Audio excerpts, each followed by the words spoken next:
সেই Sarjis Facebook status দিলেন তিনি জুলাই ফাউন্ডেশনের সাধারণ সম্পাদকের পদ থেকে পদত্যাগ করেছেন। ওদিকে ডক্টর ইউনূস সুইজারল্যান্ডে অবস্থান করছেন। শোনা যাচ্ছে ডক্টর ইউনূস সহ আরো 3 উপদেষ্টা পদত্যাগ করছেন। ডক্টর ইউনূস পদত্যাগ না করলেও ছাত্র উপদেষ্টা যারা 3 জন আছেন তারাও পদত্যাগ করছেন। পদত্যাগ করে তারা কি করবেন সেরকম আলোচনা চতুর্দিকে শুরু হয়েছে।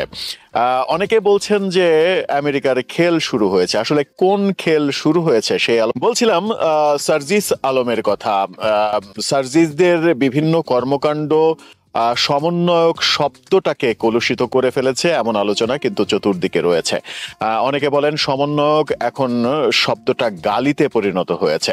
সমন্বয়ক শব্দটা নিয়ে ট্রল হচ্ছে এবং সমন্বয়ক পরিচয় দিতেও অনেকে দ্বিধাবোধ করেন। গত রাতে আমরা দেখেছি বৈষম্য বিরোধী আন্দোলনের 2 গ্রুপের মধ্যে মারামারি এবং মারামারির পরে সংবাদ সম্মেলনে বৈষম্য বিরোধী আন্দোলনের একেবারে প্রথম সারির নেতাদের দোষারোপ করা, তাদেরকে বহিষ্কার করার দাবি জানানো, 21 জন আহত হয়ে হাসপাতালে যাওয়া, 3 জনের অবস্থা আশঙ্কাজনক, এরকম আলোচনা যখন গত রাত থেকেই চলছিল তখন মনে হচ্ছিল যে আজকে সেই আলোচনাটা আরো বেশি বাড়বে, কিন্তু আজকে আর সেই আলোচনাটা বাড়েনি। কারণ সার্জিস আলমের একটা ফেসবুক পোস্ট, তিনি ফেসবুক পোস্ট দিয়ে জুলাই ফাউন্ডেশন থেকে নিজেকে সরিয়ে নেওয়ার কথা বলেছেন। নিজেকে সরিয়ে নিয়েছেন এমন তথ্য জানিয়েছেন, যদিও আজকে 22 তারিখে তিনি সরিয়ে নিয়েছেন নিজেকে তেমনটা বলেননি। তিনি বলেছেন মূলত গত 7 জানুয়ারি তার মেয়াদটা শেষ হয়ে গেছে। 7 জানুয়ারি থেকে জুলাই ফাউন্ডেশনে, জুলাই স্মৃতি ফাউন্ডেশন, সেই জুলাই স্মৃতি ফাউন্ডেশনে কোনো সাধারণ সম্পাদকের পদ আর নেই। এখন থেকে এখানে সাধারণ সম্পাদকের কোনো পদ আর থাকবে না। এই ফাউন্ডেশন মূলত নেতৃত্ব দেবেন সিইও পদ, যে সিইও পদের দায়িত্ব রয়েছেন স্নিগ্ধ, মুগ্ধর ভাই। সেই স্নিগ্ধই চালাবেন। সার্জিস আলম পদত্যাগ করলেন এবং তার পদত্যাগটা এখন টক অফ দ্য কান্ট্রি। তার পদত্যাগ নিয়ে যখন গণমাধ্যমে নানা রকমের খবর হচ্ছে, আলোচনা হচ্ছে, সামাজিক যোগাযোগ মাধ্যমে ব্যাপক ট্রল হচ্ছে, তখন আর একটা খবর সামনে চলে আসছে। সেটা হচ্ছে 3 জন যে ছাত্র উপদেষ্টা রয়েছেন, আসিফ মাহমুদ, সজীব ভুঁইয়া, নাহিদ ইসলাম এবং মাহফুজ আলম, এই 3 জনও নাকি পদত্যাগ করতে যাচ্ছেন সরকার থেকে এবং তারা পদত্যাগ করে সম্ভবত দল গঠনের দিকে মনোযোগ দিবেন এমন আলোচনা যেখানে রয়েছে। আবার অন্যদিকে এই আলোচনাও রয়েছে তারা মূলত পদত্যাগ করে নিজেদের এক ধরনের আত্মরক্ষার পথে চলে যাচ্ছেন। তারা এতটাই বিতর্কিত হয়ে পড়েছেন, যখন শেখ হাসিনাকে ফ্যাসিস্ট বলা হচ্ছে, শেখ হাসিনার সরকারকে ফ্যাসিস্ট বলা হচ্ছে, সেই ফ্যাসিস্ট সরকারের বিভিন্ন আচরণ এই সরকারের মধ্যেও দেখা যাচ্ছে। এমন আলোচনা, এমন সমালোচনা কিন্তু তারা জন্ম দিয়েছেন। সব থেকে বেশি সমালোচনা সরকারকে কেন্দ্র করে এবং সমন্বয়কদের কেন্দ্র করে। সমন্বয়কদের কথায় সরকার চলছে এবং সমন্বয়কদের কথায় সরকার চলতে গিয়ে লেজে গবরে অবস্থা তৈরি করেছে। ওদিকে ডোনাল্ড ট্রাম্প ক্ষমতায় আসার পর নিজের দেশের একের পর এক সিদ্ধান্ত যখন তিনি পাল্টে ফেলছেন, এক স্বাক্ষরে তিনি 100-র বেশি আদেশ দিয়েছেন এবং বাইডেন প্রশাসনের 78টির মতো যে নিয়ম কানুন আইন, সেই আইন পরিবর্তন করে ফেলেছেন। সেই ডোনাল্ড ট্রাম্পের এই বাংলাদেশে এক ধরনের প্রভাব তৈরি হবে এবং সেই প্রভাবটা বর্তমান সরকারের বিপক্ষে চলে যাচ্ছে এবং সেই বিপক্ষে যাওয়াটা এক ধরনের নিজেদের করে নিচ্ছে আওয়ামী লীগ কিংবা শেখ হাসিনা। ব্যাপারগুলো, পদক্ষেপগুলো শেখ হাসিনার পক্ষে যাচ্ছে এমন আলোচনা কিন্তু রয়েছে। যখন শেখ হাসিনা ভারতে অবস্থান করছেন এবং ভারতে একেবারে সর্বোচ্চ সম্মান, মন্ত্রী পর্যায়ের সম্মান তাকে দেয়া হচ্ছে, মন্ত্রী পর্যায়ের প্রোটোকল তাকে দেয়া হচ্ছে, সেই ভারত তাকে ফেরত দিতে চাইছে না, ফেরত দেওয়ার ব্যাপারে কোনো কথা তারা শুনতে চাইছে না। বাংলাদেশে বিভিন্ন ধরনের মিটিং করছেন শেখ হাসিনা, বিশ্বব্যাপী মিটিং করছেন এবং সজীব ওয়াজেদ জয় যখন একেবারে ঘোষণাই দিয়ে দিয়েছেন শেখ হাসিনা ফিরছেন, সরকার নির্বাচনের ঘোষণা দিলে শেখ হাসিনা ফিরে আসবেন দেশে এবং নির্বাচন করবেন, ঠিক সেই সময় সব থেকে বড় আলোচনার কেন্দ্রবিন্দু বিন্দুতে চলে গেছে। ইউনূস সরকার পদত্যাগ করতে যাচ্ছেন। ইউনূস সরকার যদি পদত্যাগ করেন তাহলে অবস্থাটা কি দাঁড়াবে? নতুন সরকার হিসেবে কারা আসবে? নতুন তত্ত্বাবধায়ক সরকার হবে নাকি জাতীয় সরকার হবে? আদতে পদত্যাগের ব্যাপারটা সব থেকে বেশি আলোচিত হওয়ার কারণ হচ্ছে এই সরকার সব দিক থেকে ব্যর্থ হচ্ছে। কোনো দিকেই কোনো কিছু আসলে তারা কন্ট্রোল করতে পারছে না। তারা যখন সবকিছু কন্ট্রোল করতে পারছে না, তখন আবার গায়েবী মামলার নামে যত মামলা মোকদ্দমা আছে, তাদের পক্ষের লোকজনের বিভিন্ন মামলা মোকদ্দমা রয়েছে, সেই মামলা মোকদ্দমাগুলো প্রত্যাহার করে নেওয়ার ঘটনাও ঘটছে। সেই ব্যাপারটা নিয়েও সমালোচনা হচ্ছে যে একেবারে ঢালাওভাবে সব মামলা প্রত্যাহার করে নেওয়া, এটাও এক ধরনের বৈষম্য, এবং বৈষম্য বিরোধী আন্দোলন করার পরে সমন্বয়ক এবং সরকাররা যে ধরনের আচরণ করছেন সেই আচরণটা বৈষম্যমূলক আচরণই যাচ্ছে। নির্বাচন সংস্কার কমিটি যে প্রস্তাব করেছে যে জুলাইয়ের দোসর যারা রয়েছে, জুলাইয়ের হত্যাকাণ্ডের পেছনে যারা রয়েছে, সেই রাজনীতিবিদ, সেই রাজনৈতিক দল, তাদেরকে নির্বাচনে অংশগ্রহণ করতে দেয়া যাবে না, তাদেরকে ক্ষমতায় আসতে দেয়া যাবে না। মূলত আওয়ামী লীগের কথা বলা হয়েছে, সাথে জাতীয় পার্টি রয়েছে, জাসদ রয়েছে, ওয়ার্কার্স পার্টি রয়েছে, 14 দলের সব দলই রয়েছে।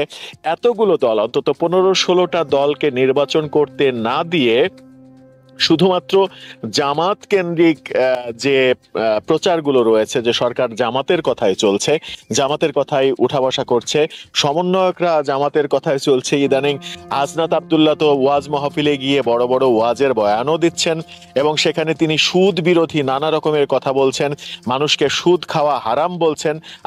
তিনি আবার ক্ষুদ্র ঋণের কথা বলছেন, যে মানুষের জন্য ক্ষুদ্র ঋণ তিনি ব্যবস্থা করে দেবেন। ক্ষুদ্র ঋণে যে সুদ রয়েছে সেটা খাওয়া হয়তো হালাল তার চোখে।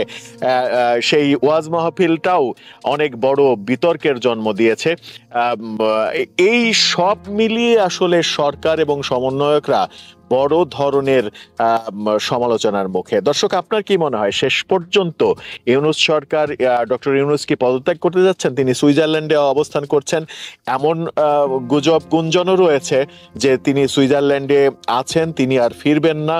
এমন আলোচনাও গণমাধ্যমে শুরু হয়েছে আজকে যে চীন বাংলাদেশে বিশেষ বিমান পাঠাবে, ডক্টর ইউনূসকে চীন আশ্রয় দেবে, চীন এক ধরনের ডক্টর ইউনূসের পক্ষে অবস্থান করবে, এরকম নানা রকমের আলোচনা রয়েছে। যখন এই আলোচনাগুলো রয়েছে, তখন আমরা যদি পূর্বের দিকে তাকাই, তখন দেখতে পাই যে আলোচনাগুলোই তৈরি হয়েছে পর্যায়ক্রমে, সেই আলোচনাগুলো কিন্তু একের পর এক সত্য হতে শুরু করেছে। রিসেট বাটন, পুরনো সবকিছু রিসেট বাটন করতেছে। তো সেখান থেকে শুরু করে যা কিছু উনি মুছে দেওয়ার চেষ্টা করেছেন, 1971 সাল বঙ্গবন্ধু, সব কিছু করেছেন, কিন্তু শেষ যে কাজটি উনার সময় হয়েছে সেটির কোনো রকমের কোনো ব্যাখ্যা হতে পারে না। সেটি হচ্ছে উনার উপস্থিতিতেই যেটি ঘটেছে সেটি হচ্ছে যে ঘৃণাস্তম্ভ করা হয়েছে এবং সেখানে বঙ্গবন্ধুর ছবিতে জুতা নিক্ষেপ। তা আমার কাছে মনে হয়েছে যে এর দায়ভার উনাকে নিতে হবে, কারণ একজন রাষ্ট্রপ্রধান যখন প্রথম থেকেই শেষ পর্যন্ত এই ঘটনাগুলো ঘটতেই থাকে এবং উনাকে আমরা দেখেছি জয় বাংলা নিষিদ্ধ থেকে শুরু করে 7ই মার্চের ভাষণ থেকে এই সকল কিছু নিষিদ্ধ করা, বন্ধ করা, এই সকল কিছু মুছে দেয়া, ভাঙচুর, এসব কিছুর পেছনে উনার এক ধরনের সম্মতি আমরা বুঝতে পেরেছি, দেখতে পেরেছি এবং প্রমাণিত। এবং তারপরে যদি একজন শিক্ষিত, একজন ডিসেন্ট মানুষ হিসেবে উনি কিন্তু কোনো একটা প্রতিক্রিয়া হলেও ব্যক্ত করতে পারতেন, উনি কিন্তু সেটিও করেননি। উনি কিন্তু একটা ক্রুদ্ধ, মানে প্রতিহিংসা পরায়ণ, মানে উনাকে মনে হয়েছে, আমি আর খারাপ শব্দ ব্যবহার করতে চাই না, এই যে উনি উনার সময়কালে যে ঘৃণাস্তম্ভটি উনি করেছেন, এটি করে উনি নিজেকে বড় করেননি, বঙ্গবন্ধুকে ছোট করতে পারেননি। বঙ্গবন্ধুর আসন বঙ্গবন্ধুর জায়গায়, কিন্তু এই কাজগুলোকে পৃষ্ঠপোষকতা করে প্রত্যক্ষ পরোক্ষ সম্মতি দিয়ে তিনি যে অপরাধগুলো করেছেন আইনগতভাবে, উনি অনেকগুলো আইনগত অপরাধ করেছে, সে আইনগত অপরাধগুলোর উনি ফিরে গেলেও হয়তো আসলেন না, কিংবা উনি আবার আসবেন, সময় তো এরকম থাকবেন না, কিন্তু এই বিষয়গুলোর বিচার আইনগতভাবে হতেই হবে। এগুলোর জাতির কাছে ক্ষমা পাবেন না। আমরা ওকে কোনোদিন ওনাকে ক্ষমা করব না।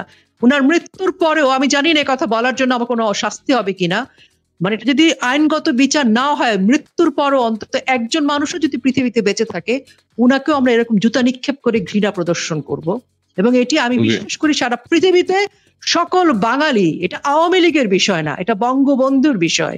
সকল বাংলাদেশী যারা বাংলাদেশকে ওন করে, জাতীয় পতাকাকে ওন করে, সংবিধানকে ওন করে, সম্মান করে, দেশকে ভালোবাসে, তারা প্রত্যেকেই এই কাজটি করবে। ন্যাটো যে থিঙ্ক ট্যাঙ্কার যে গ্রুপটা আছে, যারা বাংলাদেশে যে গ্রুপটা কাজ করেছে আসলে বাংলাদেশের এই ক্ষমতা পরিবর্তনের চক্রান্তের সাথে, তো সেই থিঙ্ক ট্যাঙ্কার গ্রুপগুলোর সাথেও তার এক ধরনের ওঠা বসা সম্পর্ক রয়েছে। তো সেই জন্য আলী রিয়াজ সাহেব যে এই ঘটনার মধ্যে ঢুকে যাবেন কোনো না কোনো ভাবে, সেটি উনার ওই সভা সমিতি সেমিনার গুলোতে যেভাবে উনি আলোচনা করছিলেন সেটা দেখে তখন সন্দেহ হচ্ছিল, কিন্তু সংবিধান পরিবর্তনের জন্য উনি এসে হাজির হবেন সেটি ভাবিনি। আর একটি কথা হচ্ছে যে সংবিধান পরিবর্তনের আসলে উনি কে, এটা খুব সিম্পল কোয়েশ্চেন, যে উনি কে, আচ্ছা উনি এসে বাংলাদেশের নাম পরিবর্তন করবে, উনাকে আমরা আসলে মানি না। ওকে সময় আসুক, ওকে দেখা যাবে, এর চেয়ে বেশি এখন ওকে কথা দেখা বলা যাবে। ঠিক হবে না। জনগণতন্ত্রীর বিষয়ে স্যার আপনি দুই একটা শব্দ বলে আমাদেরকে আমরা বিদায় নিতে চাই। জি, জনগণতন্ত্রী বাংলাদেশ, জি, বিষয়টি আপনার কেমন লেগেছে? আমাদের আলী রিয়াজ সাহেব তিনি প্রস্তাবনা দিয়েছেন। দেখুন, আলী রিয়াজ ওরফে বিজু আমাদের সতীর্থ বন্ধু, আমরা একসঙ্গে বেড়ে উঠেছি এবং ঢাকা বিশ্ববিদ্যালয়ে অধ্যাপনা শুরু করেছি একই সময়। এবং তিনি নির্বাচনে প্রার্থী হয়েছিলেন, সেই নির্বাচন আমরা প্রত্যক্ষ করেছি। তাকে বিভিন্ন অ্যাক্টিভিজমে আমরা পেয়েছি, দেখেছি। একত্রে সুন্দরবনের কাছাকাছি পরিভ্রমণেও গিয়েছি। এখন অনেক সময় মাঝরাতে তার সঙ্গে আলাপচারিতায় যুক্ত হয়েছি এবং তিনি যখন লন্ডনে, সেই সময় তার শয়ন কক্ষে পাশাপাশি শুয়ে আমরা নানান বিষয়ে আলাপ করেছি এবং তাকে পরামর্শ দিয়েছি যে আটলান্টিক অতিক্রম করে মার্কিন যুক্তরাষ্ট্রে পাড়ি জমানোর জন্য। তো সেই ব্যক্তিটি যখন একেবারে আমি বলবো অনুরোধে ঠেকে গিলে এরকমের কাজ করেন, তখন আসলে মেসমারাইজড হয়ে যেতে হয়। আপনার খেয়াল করে দেখেন, আমাদের মাননীয় প্রধান উপদেষ্টা Nobel laureate professor doctor Yunus জাতির উদ্দেশ্যে ভাষণ দিয়ে যার নাম প্রস্তাব করেছিলেন এই কাজ করবার জন্য, শাহদিন মালিক, তিনি যখন অপারগতা প্রকাশ করলেন বা অস্বীকৃতি জানালেন, তখন কোন প্রক্রিয়ায় কিভাবে আমার এই বন্ধুবর এই হারকুলিয়ান দায়িত্বটি বুঝে নিলেন বা বুঝে পেলেন আমি কিন্তু জানি না। আপনারা কতটা স্পষ্ট বিষয়টা নিয়ে, সে ব্যাপারেও আমি সন্দেহ পোষণ করবো। তো ফলে আপনার দোষ আমি যদি দিতে হয় তাকে দেবো না, দেবো আমাদের নোবেল লরেট প্রফেসর ডক্টর ইউনূসকে। তিনি কেন জাতির উদ্দেশ্যে আরেকটি ভাষণ না দিয়ে তাকে দায়িত্বটা দিলেন? উচিত ছিল যে জাতিকে জানিয়ে আপনার যিনি পরবর্তীতে দেশের নাগরিকত্ব গ্রহণ করেছেন, একজন মার্কিন নাগরিককে আপনি যখন এইরকম একটি মৌলিক দায়িত্ব প্রদান করলেন, তখন লোকজন কথা বলবে, আজ হোক কাল হোক ভবিষ্যতে এটি একটি আলোচনার বিষয় হয়ে দাঁড়াবে স্থায়ীভাবে, এটা কোনো সন্দেহ নেই। ধন্যবাদ। একটু আমি পুলিশের পোশাক সম্পর্কে, পুলিশের পোশাক বা র্যাবের পোশাক, আনসারের পোশাক স্যার আপনার কেমন লাগছে? আমরা দর্শকদের মতামত পেয়েছি, বিভিন্ন ধরনের পজিটিভ নেগেটিভের পাল্লাই ভারী। আপনার কাছে কি মনে হচ্ছে? দেখুন, পুলিশের যে হিউম্যান রাইটস ম্যানুয়াল, এটা একজন কো-অথর আমি, প্রয়াত জাস্টিস সোভান, প্রয়াত আইন সচিব ফারুক মহোদয়, আমরা মিলে প্রথম এই সার্ভিসে হিউম্যান রাইটস ম্যানুয়ালটি তৈরি করেছিলাম। আমি মনে করি পুলিশ সদস্যদের হিউম্যান রাইটস আপনার ভায়োলেট করা হয়েছে এ ধরনের পোশাক প্রস্তাব হাজির করে। কিভাবে কারণ হচ্ছে এর সঙ্গে প্রফেশনাল প্রাইডের একটা ব্যাপার আছে, অভ্যস্ততার একটা ব্যাপার আছে, মোরাল বলে যে বিষয়টা আছে পুলিশের, তার সঙ্গে এটার একটা সম্পর্ক আছে। আপনি রাতারাতি সকল পোশাক বাদ দিয়ে দিলেন এবং এমন ধরনের পোশাক হাজির করলেন একেবারেই মেরে দেখতে, সোজা কথা। যার বর্ণ জ্ঞান আছে, কালার সেন্স আছে, সে কখনোই এই ধরনের পোশাককে আর যাই হোক স্বাগত জানাবে না। আমি খুব খোলামেলা বললাম কথাটা, আমি নিজেও পোশাক করি, সেই জন্য সেই দৃষ্টিকোণ থেকে আমি কমবেট করি। এখন আপনি যদি হঠাৎ করে কমবেট চেঞ্জ করে অন্য কিছু একটা দেওয়ার চেষ্টা করেন যেটা এর সঙ্গে যায় না, ন্যাচারালি এটা তো একটা প্রতিক্রিয়া তৈরি করবে আমার মনস্তত্ত্বে, আমার চিন্তায়, আমার